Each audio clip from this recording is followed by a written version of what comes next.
Bonjour tout le monde, bienvenue dans cette vidéo. Aujourd'hui nous allons continuer de traiter le sujet de la divinité de Jésus et nous allons notamment continuer à débattre avec les témoins de Jéhovah et on va dire les partisans de la doctrine de l'arianisme.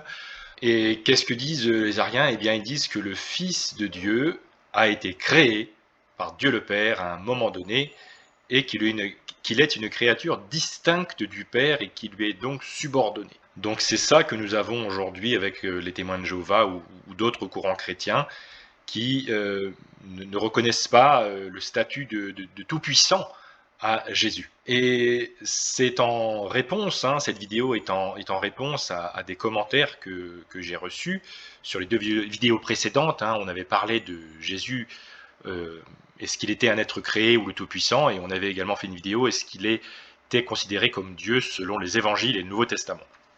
Donc j'ai reçu des commentaires, et ce sont des commentaires intéressants parce que ça me permet de développer ce sujet en long et en large, comme je l'ai fait sur d'autres thématiques.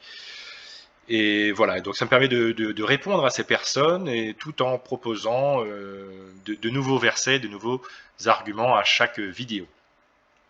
Alors aujourd'hui, on va se concentrer vraiment sur certains versets de Proverbes, chapitre 8, parce que les témoins de Jéhovah utilisent ce verset pour dire que Jésus a été créé. Ils utilisent aussi Colossiens chapitre 1 avec l'expression « le premier-né ». Donc on va parler de ces choses-là, et en même temps, je vais répondre à mes collègues.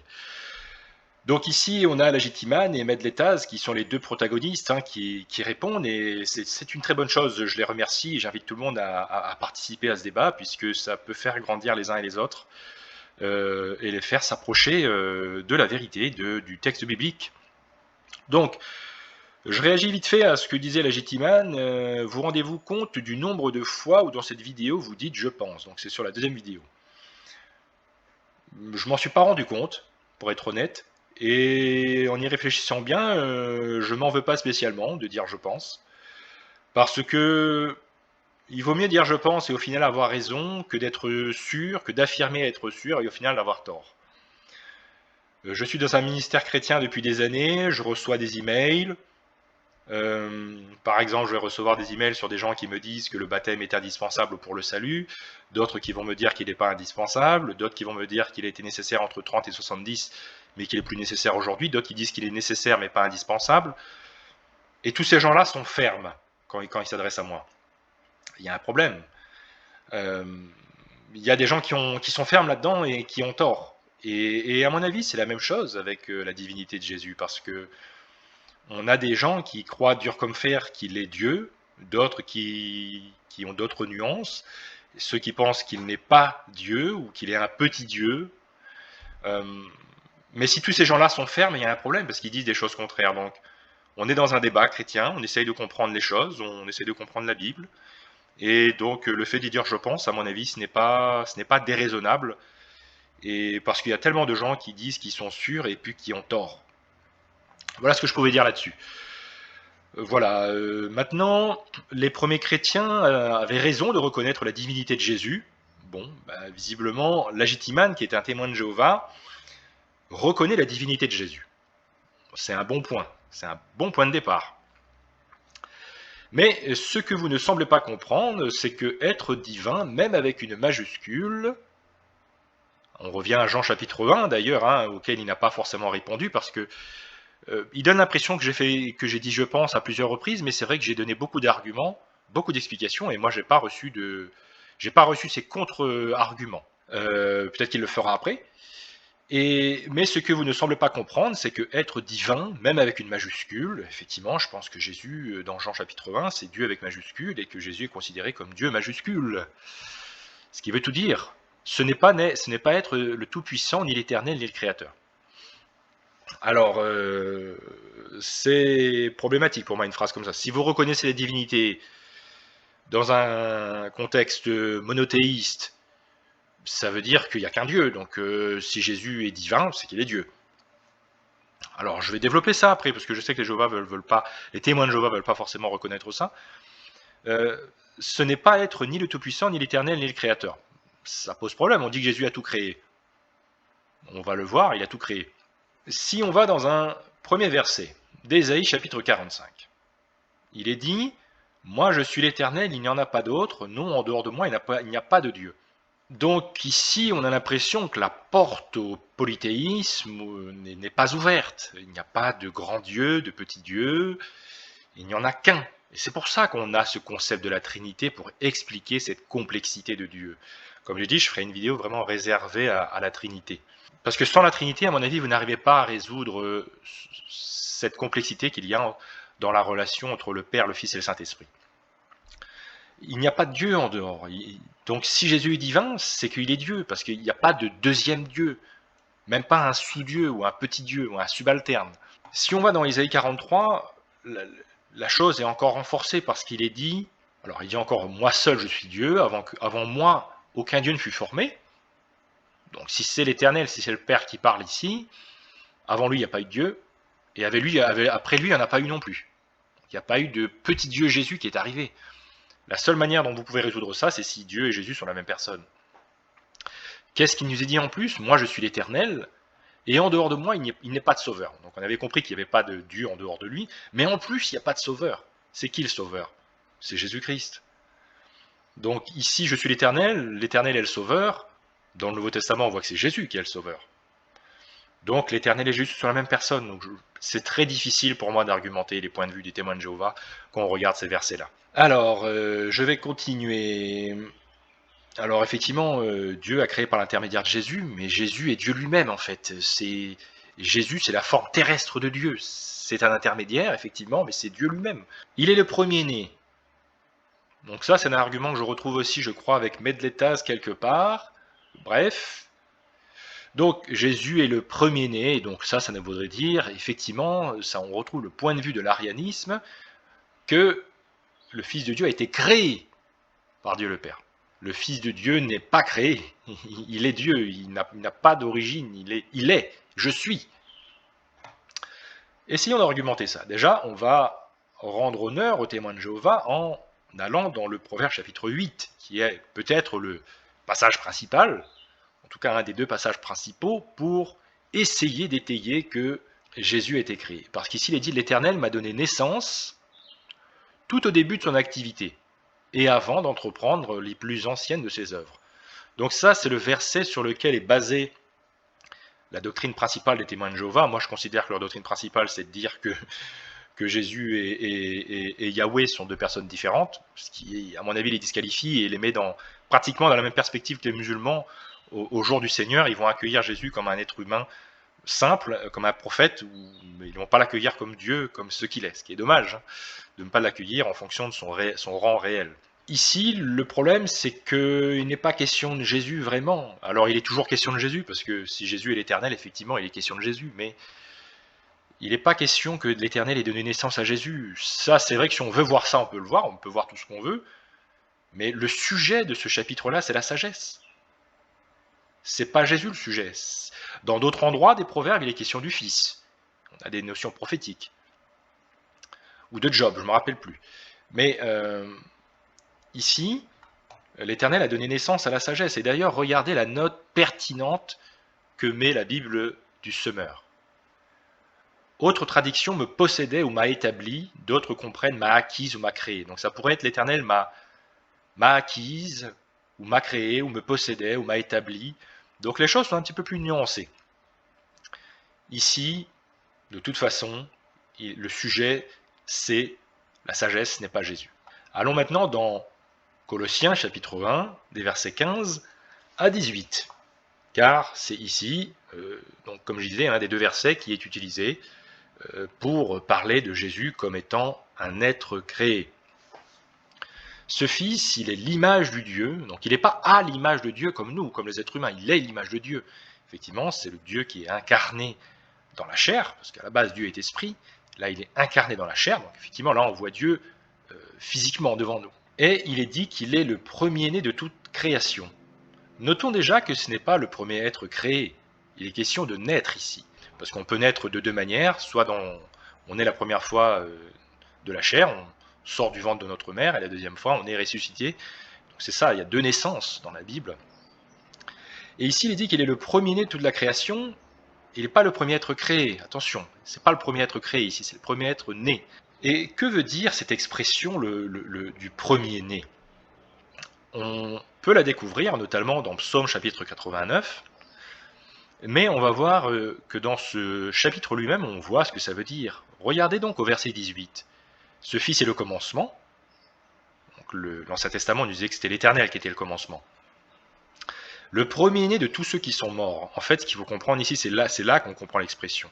C'est Jésus, c'est le premier ressuscité, dans le sens où c'est le premier fruit de la moisson. Et nous, donc, nous serons ressuscités dans un deuxième temps, comme le disait l'apôtre Paul, on verra son verset. Donc ici, c'est le premier-né de tous ceux qui sont morts, en fait, c'est le premier ressuscité. C'est ça qui nous est dit ici. Et on comprend mieux ça avec l'apôtre Paul, hein, mais cette résurrection s'effectue selon un ordre bien déterminé. Christ est ressuscité en premier lieu, c'est ça qu'il était dit dans les Colossiens, dans la lettre aux Colossiens, comme le premier fruit de la moisson. Ensuite, au moment où il viendra, ceux qui lui appartiennent ressusciteront à leur tour, donc eux, ce seront des seconds fruits, en quelque sorte. Voilà, on voit également ça dans Romains chapitre 8, à l'image de son fils, afin que son fils fût le premier-né entre plusieurs frères. C'est une question là de résurrection.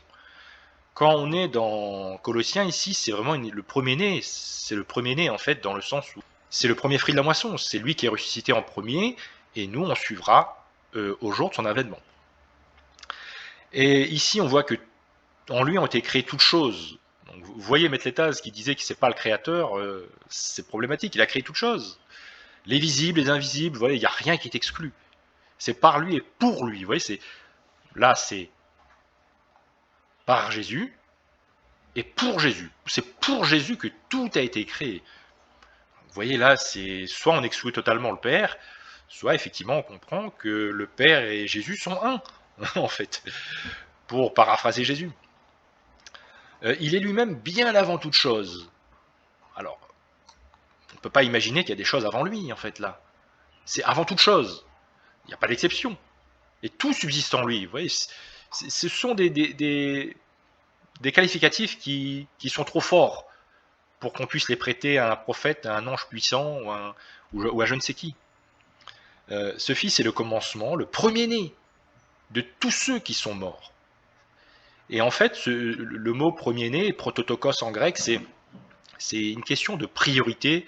C'est pas nécessairement le premier-né. On voit d'ailleurs dans Psaume 89, il est question de David, dans Psaume 89, j'ai trouvé mon serviteur David, etc.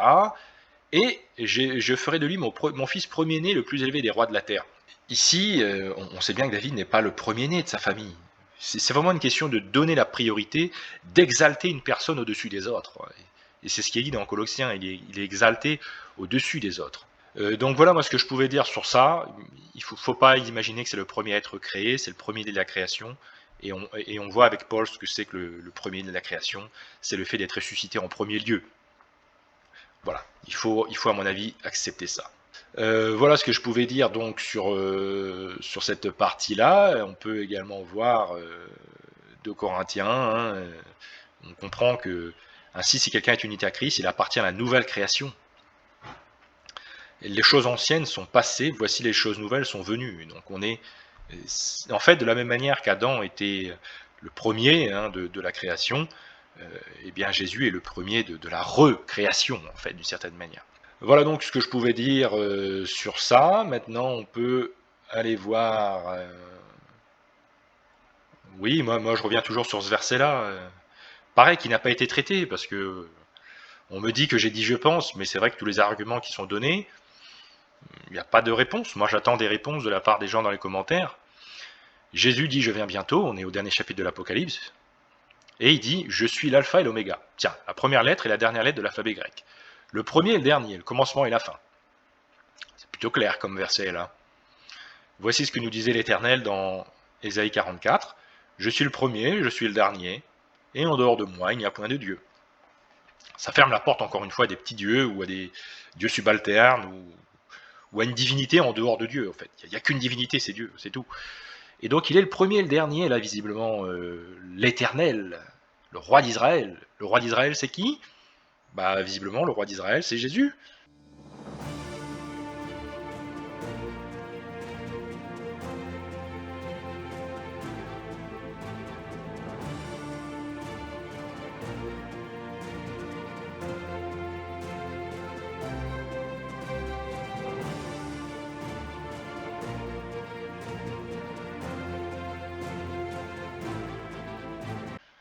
C'est Jésus l'éternel. Et en fait, on ne peut réconcilier ça que si Jésus est l'éternel, en fait. Le Seigneur des armées célestes, et qu'il a délivré. Qui a délivré Israël? C'est Jésus. Donc, voilà, Jésus c'est le rocher, il n'y a pas d'autre rocher, effectivement, il n'y a que Jésus.